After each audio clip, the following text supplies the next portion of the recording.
पूजा शुरू किया था आज से 50 साल पहले, उसी परंपरा का निवाह हो रहा है। और आज प्रभुपाद जी जो पूरे विश्व में आज हरे कृष्ण आंदोलन के प्रवर्तक हैं, उनकी प्रेरणा से पूरी दुनिया के 150 देशों में गोवर्धन पूजा हो रही है। और जयपुर में खास यहाँ पर किया जा रहा है, जहाँ पर हजारों लाखों भक्तों के लिए दर्शन की, झांकी की व्यवस्था, परिक्रमा की व्यवस्था की गई है, सबको अन्नकूट की व्यवस्था की गई है। और जिस तरह गिरिराज गोवर्धन की परिक्रमा में जो स्थान आते हैं उन सबको इस झांकी में दिखाया गया है। और तब श्रद्धा से भक्त लोग परिक्रमा कर रहे हैं ताकि उस परिक्रमा का लाभ यहाँ जयपुर में गुप्त वृंदावन धाम में प्राप्त कर सकें। ये पूजा की मान्यता, भगवान कृष्ण ने इसको प्रारंभ किया था। और कृष्ण भगवान चाहते हैं कि प्रकृति और जो हमको सब कुछ दे रही है, गिरिराज गोवर्धन, उनकी पूजा उन्होंने प्रारंभ किया था। तो देवताओं में से इंद्र ने नाराज होकर बारिश की, तो भगवान ने गोवर्धन उठा के अपने भक्तों की रक्षा की है। और तब से ये पूजा चली आ रही है कि भगवान अपने भक्तों की रक्षा करते हैं गोवर्धन उठा करके। तो आज भी भगवान की पूजा करते हैं कि भगवान अपने भक्तों की रक्षा करते हैं, इस बात को याद दिलाने के लिए। व्यवस्थाओं के बारे में आप जानकारी करते हो, बहुत सारे अन्नकूट की व्यवस्था है और प्रसादी की व्यवस्था है।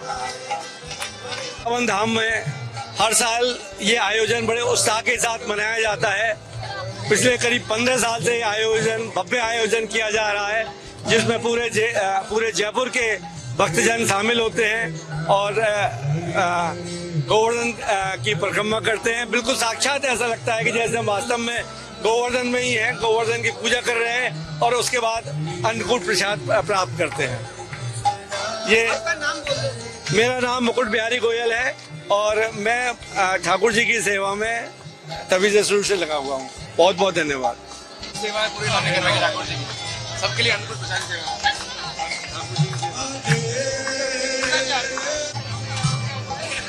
काफी है, 4 का करना होगा। बाहर से कर लेंगे ना, एक काम कर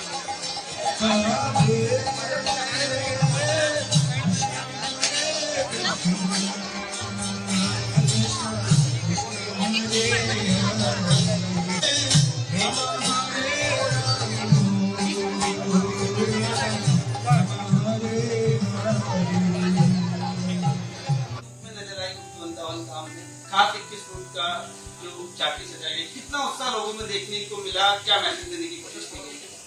आज सब कृष्ण भक्तों के लिए एक बहुत ही महत्वपूर्ण दिन है, गोवर्धन पूजा। आज मैं सुबह वृंदावन धाम में था और लाखों की तादाद में लोग आज गिरी गोवर्धन जी की परिक्रमा करते हैं। तो यहाँ पर भी गुप्त वृंदावन धाम में हम लोगों ने गिरी गोवर्धन पर्वत का यहाँ पे एक बहुत अच्छी झांकी बनाई है। और जो भी भक्त यहाँ पे मंदिर में आज आए हैं, हजारों की तादाद में, उनको गिरी गोवर्धन की परिक्रमा करने का मौका मिला है। और न केवल आज गिरी गोवर्धन का परिक्रमा है, आज हम दीपदान, जिस दीपोत्सव बोलते हैं, उसका भी सेलिब्रेशन है, जहाँ पर सभी भक्तों को भगवान को दिया अर्पण करने का मौका मिलेगा। घी के दिए हम लोगों ने व्यवस्था की है। और खासकर एक कार्तिक मास में कहा जाता है शास्त्रों में, जो भी भक्त भगवान को दीपदान करता है, भगवान के सामने आके दिया जलाता है, उसको मुक्ति की प्राप्ति होती है। तो कार्तिक मास बहुत ही महत्वपूर्ण है सभी भक्तों के लिए। और आज के दिन गिरी गोवर्धन की जो पूजा की गई है उसका और भी बहुत महत्वपूर्ण है। तो सभी भक्तों ने आज यहाँ पर इस प्रोग्राम में भाग लिया और गिरी गोवर्धन की परिक्रमा। भगवान को कितने व्यंजनों का भोग लगा है? आज 108 व्यंजन का भोग लगा। हालांकि कहा जाता है कि 56 भोग लगते हैं, लेकिन आज के दिन बहुत स्पेशल है। हमारे मंदिरों में भक्तों का जो पूरा जो कांग्रीगेशन डिवोटीज है, सबने मिलके 108 भोग की ऑफरिंग की गई है। सर, कुछ लोग घर पर भी बनाते हैं, सुबह या शाम को घर पर भी बनाते हैं, तो उनकी बातों को ध्यान रखना चाहिए। भगवान जो है, खासकर गिरी गोवर्धन जी बहुत ही दयालु हैं, बहुत ही वो है।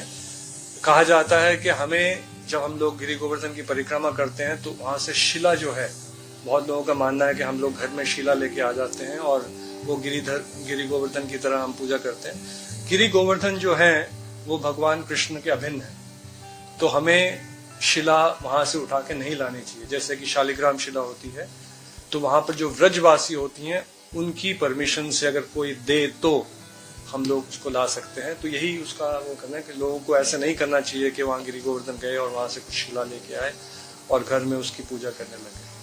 तो थोड़ा सा कुछ ऐसे बातों का अगर हम लोग ध्यान दें तो भगवान कृष्ण जो है बहुत दयालु हैं, सभी भक्तों को मौका देते हैं कि वो उनके करीब आए और उनकी भक्ति करें। अगर आप ये वीडियो YouTube पर देख रहे हैं तो हमारे चैनल को सब्सक्राइब कर बेल आइकन दबाएं और Facebook पर देख रहे हैं तो हमारे पेज को लाइक करें।